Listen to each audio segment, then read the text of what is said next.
Au dernier jugement, ils y seront. Dieu veut un juste et quelqu'un qui sert Dieu. Au dernier jugement, ils vont appeler souvent le frère Igongigi, Simon-Pierre. Un frère pieux avec une grosse Bible. Quand il marche avec, tous ses aisselles sont remplis de sueur. Il a un bras qui est musclé comme ça. Tu dis, celui-là, il va être sauvé. Et pourtant, son cœur est méchant. Allez, au feu.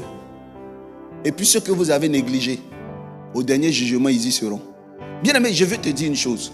Chaque acte que tu poses, Dieu l'enregistre.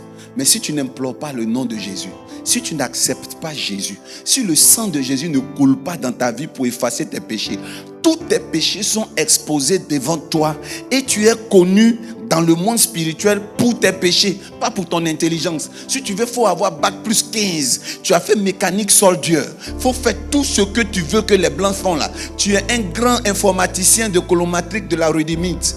Il faut faire tout ça. Ce sont tes péchés qui sont devant Dieu. Et Dieu veut un juste et quelqu'un qui sert Dieu.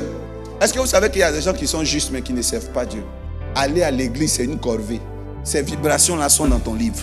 Bien aimé, les deux doivent être fusionnés. Et c'est une chose que tu dois comprendre. Tu ne pourras jamais te séparer du péché, mais tu dois compter sur le sang de Jésus. Si tu ne sais pas compter sur le sang de Jésus, si tu oublies d'invoquer le sang de Jésus sur tes péchés seront tapis devant toi au dernier jugement. Le ciel ne connaît pas tes talents. Le ciel regarde ta vie. Tout ce que tu fais, fais le bien.